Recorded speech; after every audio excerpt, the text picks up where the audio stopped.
नमस्कार दोस्तों, वीडियो में आगे बढ़ने से पहले एक बहुत ही उपयोगी जानकारी। ये दोस्तों, आप अनअकैडमी इंडिया के लार्जेस्ट लर्निंग प्लेटफॉर्म पर घर बैठे इंडिया के टॉप एजुकेटर के माध्यम से आप यूपी स्टेट की सभी एग्जाम की तैयारी, UP SSC, UPPSC, UPSI, pre mains एक ही फीस में यहाँ पर तैयारी कर सकते हैं। साथ साथ यहाँ पर बिल्कुल फ्री वाली क्लासेस भी हैं।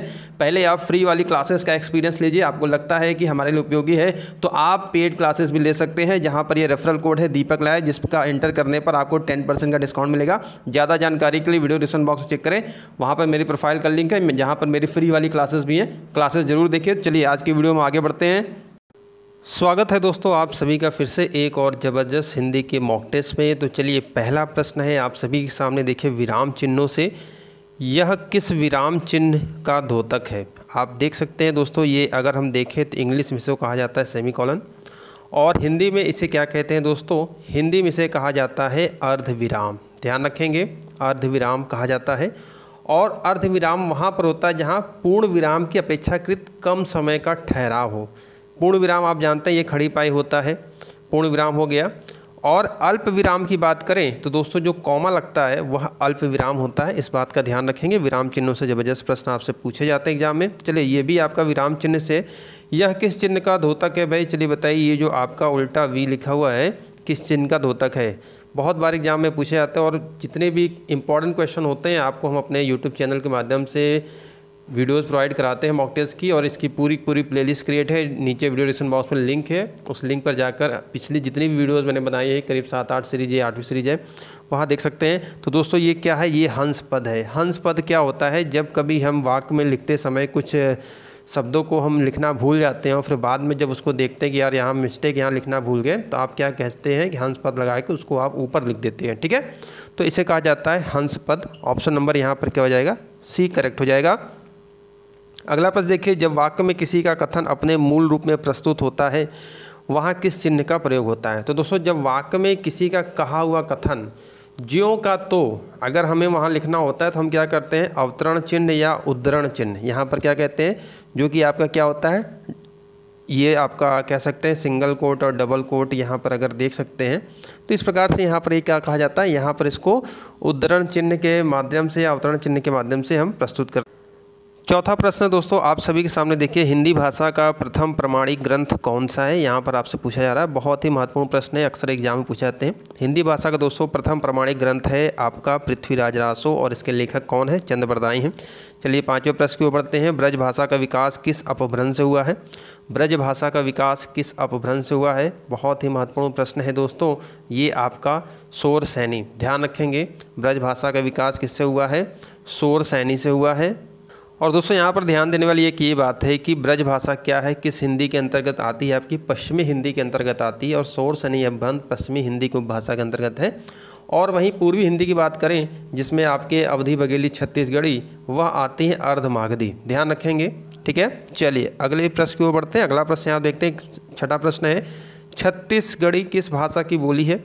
तो दोस्तों छत्तीसगढ़ी जो भाषा की बोली है वह है दोस्तों आपकी पूर्वी हिंदी की, और इसमें अवधी बघेली छत्तीसगढ़ी। और पूर्वी हिंदी किसके अंतर्गत आती है दोस्तों, अभी मैंने आपको बताया अर्धमागधी अपभ्रंश के अंदर। यहाँ से भी प्रश्न पूछे जाते हैं और पूछे गए भी हैं। खड़ी बोली का प्रथम महाकाव्य कौन सा था। तो दोस्तों खड़ी बोली का अगर हम प्रथम महाकाव्य की बात करें तो यह है प्रिय प्रवास। ठीक है, ध्यान रखेंगे, प्रिय प्रवास। और इसके लेखक की अगर हम बात करते हैं अयोध्या सिंह उपाध्याय, जिनका उपनाम हरिऔध भी है। ठीक है, अयोध्या सिंह उपाध्याय हरिऔध। अगले प्रश्न की ओर बढ़ते हैं। अगला प्रश्न देखते हैं, 8वें नंबर पर है, हिंदी की आदि जननी क्या है। तो सिंपल सा क्वेश्चन है, सभी को आंसर यहाँ पर आना चाहिए। हिंदी की दोस्तों आदि जननी क्या है, संस्कृत है। ध्यान रखेंगे, संस्कृत है। 9वें प्रश्न की ओर बढ़ते हैं। कुल 30 प्रश्न है आज के इस टेस्ट में, और 30 में से आपने कितना सही किया नीचे कमेंट बॉक्स में कमेंट करेंगे। किसी प्रश्न में आप लोग को डाउट लगता है तो बिल्कुल कमेंट करिएगा, उसको भी देखा जाएगा। चौपाई के प्रत्येक चरण में कितनी मात्राएं होती हैं दोस्तों। चौपाई देखिए, चौपाई में 4 चरण होते हैं, प्रत्येक चरण में 16 मात्राएं होती हैं। अगले प्रश्न की ओर बढ़ते हैं। यहाँ पर देखिए हमारा अगला प्रश्न क्या कह रहा है, मुगल बादशाह शाहजहाँ ने किस कवि को महाकवि राय की पदवी दी थी। मुगल बादशाह शाहजहाँ ने किस कवि को महाकवि राय की पदवी दी थी भाई, ये थे सुंदरदास। ठीक है, ऑप्शन नंबर यहाँ पर क्या होगा, डी करेक्ट होगा। 11वां प्रश्न देखते हैं, अच्छा प्रश्न है। यहाँ पर देखिए, निम्नलिखित रचनाकारों को उनकी रचना के साथ सुमिलित करना है और उसका सही उत्तर बताना है। और चलिए यहाँ पर देखिए मिलान करते हैं, नागमती वियोग वर्णन, ब्रह्म राक्षस, झूठा सच, असाध्य वीणा। नागमती वियोग वर्णन दोस्तों ये मलिक मोहम्मद जायसी का है। ठीक है, ब्रह्म राक्षस की अगर हम बात करें तो ये मुक्ति बोध का है। झूठा सच यशपाल हैं। और असाध्य वीणा की बात करें तो अज्ञेय, हीरानंद सच्चिदानंद वात्सायन अज्ञेय, ठीक है। तो यहाँ पर ये इनका ये है। तो यहाँ पर आप देख सकते हैं कि 3 4 2 1 3 4 2 1 यहाँ पर करेक्ट हो जाएगा, ठीक है। ऑप्शन नंबर यहाँ पर बी करेक्ट हो जाएगा। चलिए आगे बढ़ते हैं, अगला प्रश्न देखते हैं। 12वां प्रश्न है दोस्तों, हिंदी के अतिरिक्त कौन सी भाषा देवनागरी लिपि में लिखी जाती है? तो हिंदी आपकी क्या है, राजभाषा है। 343(1) के अंतर्गत यहाँ पर मान्यता प्राप्त है संवैधानिक। और बात करते हैं लिपि क्या है, देवनागरी है, ठीक है। 14 सितंबर हिंदी दिवस मनाया जाता है। इससे संबंधित जो भी फैक्ट है, प्रथम राजभाषा आयोग बीजी खेर, मैंने आपको कल ही बताया था। तो यहाँ पर देखिए इसके अलावा जो लिखी जाती है देवनागरी लिपि में, यह नेपाली लिखी जाती है दोस्तों। ऑप्शन नंबर डी यहाँ पर करेक्ट है। अगला प्रश्न देखते हैं, निम्नलिखित में से कौन ट वर्ग में नहीं है? तो जितने भी स्पर्श व्यंजन होता है, अगर हम क वर्ग की बात करें, ठीक है, क वर्ग, च वर्ग, ट वर्ग, त वर्ग, प वर्ग, तो यहाँ पर देख सकते हैं ट वर्ग में क्या नहीं आएगा। ये आपका ऑप्शन नंबर दोस्तों क्या होगा, ध नहीं होगा। ध किस में भाई, त वर्ग में, त थ द ध न, ठीक है। तो ये त वर्ग होगा। बाकी आपका ठ ड ढ़ ये सभी क्या है, ये ट वर्ग में है, ठीक है। 14वां प्रश्न देखते हैं, इंपॉर्टेंट है। भारत में आर्य भाषा का आरंभ कब हुआ? भारत में आर्य भाषा का आरंभ कब हुआ? बहुत ही महत्वपूर्ण प्रश्न है दोस्तों यहाँ पर।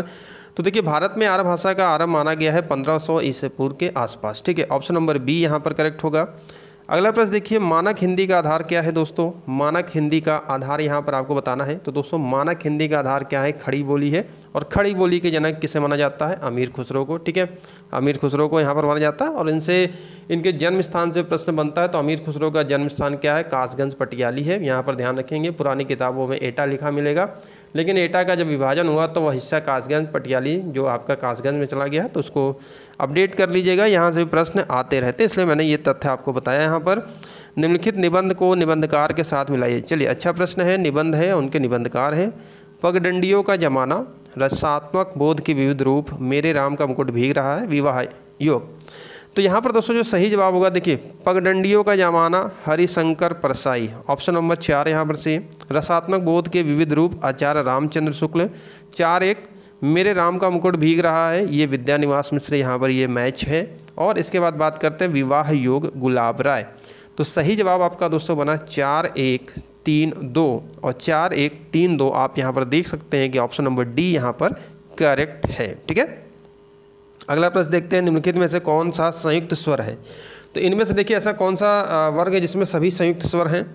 तो यहाँ पर आप देख सकते हैं कि आपका ए ओ औ, ठीक है। आ प्लस ई मिल के ए होता है, आ प्लस ओ मिल के ओ होता है, आ प्लस ए मिल के ए, और आ प्लस ओ मिल के औ, ठीक है। तो इस प्रकार से यहाँ पर क्या हो गया, आपका संयुक्त स्वर, आपका जो सारे समूह हैं ये आपके डी करेक्ट है। छायावाद को प्रतिबिंबवाद किसने कहा है? बहुत ही महत्वपूर्ण प्रश्न है। और दोस्तों जितने भी मैं आप लोगों को हिंदी के मॉक टेस्ट कराऊंगा, सारी की सारी मॉक टेस्ट जरूर देखिएगा। और अभी तक जितने भी एग्जाम हुए यूपी ट्रिपल की बात करें, मैक्सिमम हिंदी क्वेश्चन आपको मेरे मॉक टेस्ट से मिले हैं। और बहुत सारे छात्र यहाँ पर एग्जाम में सफल भी हुए हैं। जो भी नए छात्र हैं तो चैनल सब्सक्राइब करिएगा, बेल आइकन को प्रेस करिएगा, ऑल नोटिफिकेशन दबा लीजिएगा। और हमारे टेलीग्राम ग्रुप से भी जुड़ जाइए, नीचे वीडियो डिस्क्रिप्शन बॉक्स में लिंक है, वहाँ से भी इंपॉर्टेंट अपडेट्स आपको मिलती हैं। साथ साथ जो भी PDFs होते हैं हम आपको प्रोवाइड कराते रहते हैं। छायावाद को प्रतिबिंबवाद कहा था दोस्तों राम विलास। 19वां प्रश्न दोस्तों आप सभी के सामने देखिए, हिंदी साहित्य में राम काव्य के मुख्य प्रेरणा स्रोत हैं। राम काव्य के मुख्य प्रेरणा स्रोत कौन है दोस्तों? ऑप्शन देखिए, तुलसीदास, राघवानंद, स्वामी रामानंद या नाभादास। सही जवाब दोस्तों option number C, Swami Ramanand है। और इनका जो जन्म कह सकते हैं कि ये प्रयाग में हुआ था। और ये आपके क्या हैं, ये राम काव्य के मुख्य प्रेरणा स्रोत हैं, ध्यान रखेंगे। 20वां प्रश्न देखते हैं, साहित्य जनता की चित्त वृत्तियों का संचित प्रतिबिंब है, यह उक्ति किसने कही है, यह उक्ति किसकी है? तो दोस्तों यहाँ पर देखिए, साहित्य जनता के चित्रवृत्तियों का संचित प्रतिबिंब है। और यह युक्ति कही गई है रामचंद्र शुक्ल जी के माध्यम से, ठीक है, द्वारा, इनके द्वारा। प्रच्छन्न शब्द का विलोम बताइए दोस्तों। प्रच्छन्न शब्द का यहाँ पर विलोम बताना है, क्या होगा भाई? प्रच्छन्न शब्द का दोस्तों जो विलोम होता है वह होता है प्रतिपन्न होता है, ध्यान रखेंगे। विलोम शब्द से भी आपके 2 से 3 प्रश्न बनेंगे, इंपॉर्टेंट प्रश्न बनेंगे। आगे देखते हैं 22 नंबर पर देखते हैं, कौटिल्य शब्द का विलोम बताना है आप लोग को।